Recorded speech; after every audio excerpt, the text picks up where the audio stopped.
While there are many new and ambitious Disney films, the firm is also redoing some of its classic animated classics. The list of live-action remakes continues to grow, including Beauty and the Beast, Aladdin, The Lion King, Mulan, and Dumbo. Hercules is the next figure to be given a modern makeover. Guy Ritchie, who helmed the 2019 version of Aladdin, will direct, according to Deadline. Here are some of the actors that are expected to appear. To begin with, consider Hercules. Joel Kim Booster. Hercules is a young, smart, and slightly stupid, bohuncular slab of butt steak with no personality except from his ambition. And although naive bohunks are easy to find in Hollywood these days, hello MCU, it may be more sensible to locate a humorous actor with the acting abilities to play a cute cartoon hero. Here we have Joel Kim Booster, who appeared in the most recent Hulu film, Fire Island. Booster debuted in the entertainment business with the online series Cam Kardashian in 2013. He is now established a successful career as a stand-up comedian, writer, and comic voice actor, appearing on programs such as BoJack Horseman, Big Mouth, Bob's Burgers, and American Dad. Booster has a terrific sense of humor, a physique worthy of the moniker Hercules, and some razor-sharp comedy abilities. Next, we have Megara, played by Lizzo. Megara is a sarcastic singer who is also very funny. She is a Hades servant who was hired to put a stop to Hercules' journey. She was prepared to shatter Hercules' heart, yet she finds herself falling in love with the jerk regardless. There's no need to go any farther than pop star Lizzo, who can scream out a fantastic rendition of I Won't Say I'm in Love. Furthermore, she will guarantee that a Disney film moves away from being too pure and towards something with a bit more edge to it. The 1997 film Hercules is as clean as a whistle. Lizzo's mindset may be able to mitigate it. Lizzo has just 2 film credits. She provided her voice in the Ugly Dolls movie, and she had a small but magnificent part in Lorene Scaffari's excellent film Hustlers. The time has come to bring her to the notice of people who go to the movies. The only thing that seems improbable about this is that Lizzo would accept directions from anybody. Following that, we have Hades, Jason Mantzoukas on our list. Jason Mantzoukas, noted for being a perpetually welcomed gadfly in the area of comedy, has almost definitely been involved with any comedic venture that you are already aware of. Look it up because Mantzoukas is in it. Bob's Burgers, Big Mouth, Dickinson, Community, John Wick, Batman, Gilmore Girls, the X-Men universe, Star Trek, and even Tommy Lee's penis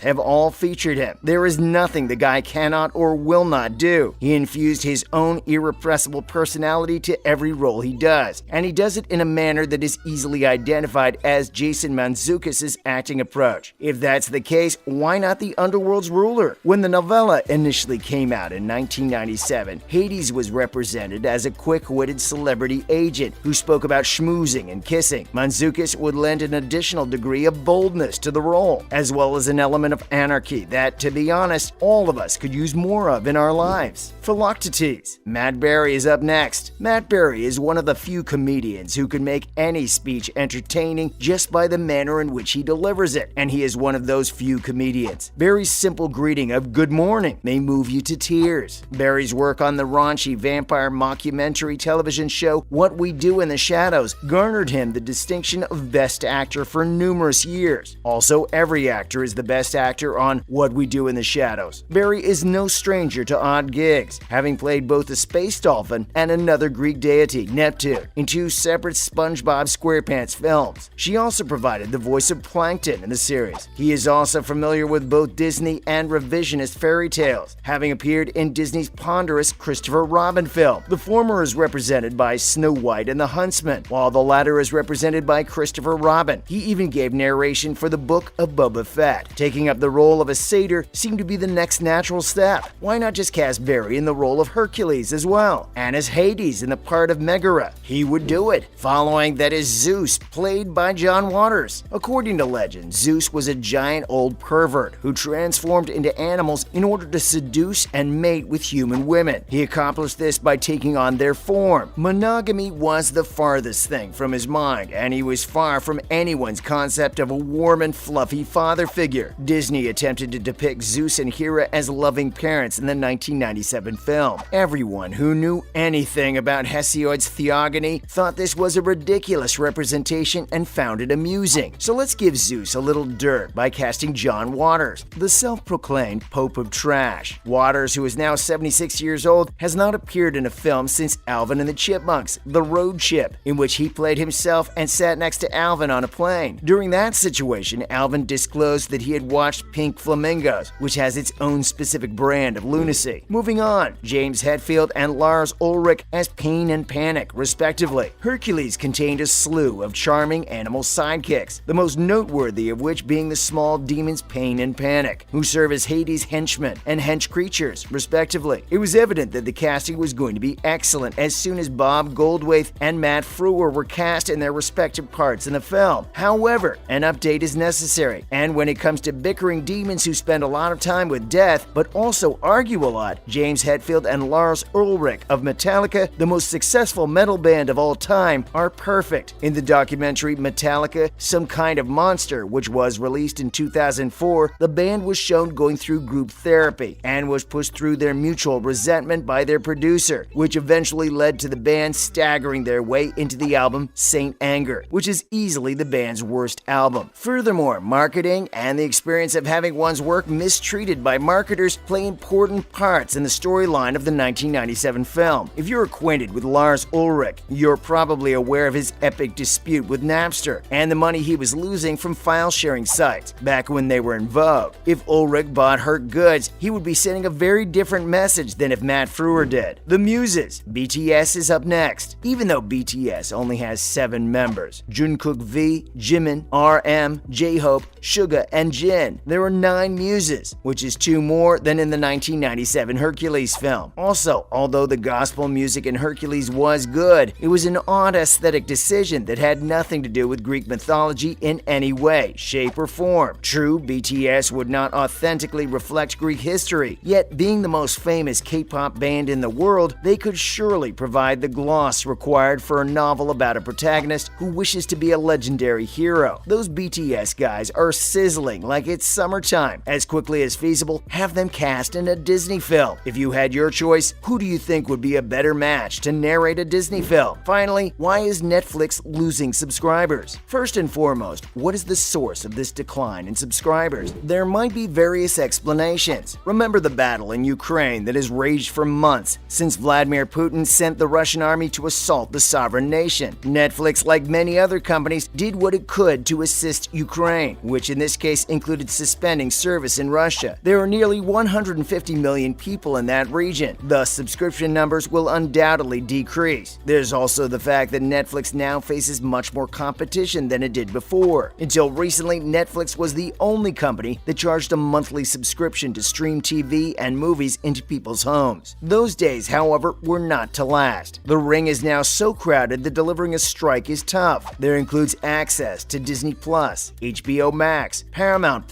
Apple TV+, Amazon Prime Video, and even Peacock. For many years, Netflix was the only game in town, but customers now have other options for streaming content, many of which are less costly than Netflix. Subscriptions will very probably begin to dwindle. Despite these obstacles, Netflix is by far the most popular streaming service. Again, we're talking about a 221 million person worldwide subscriber base. That is more than twice as much as its nearest rival, Disney+, around 87.6 million subscribers for the record. Even if it loses millions of members in the next years, it will take a long time to be overtaken. That brings us to the conclusion of our video for today. We hope you had a good time. Make sure to press the subscribe button on your way out. Thank you for your time.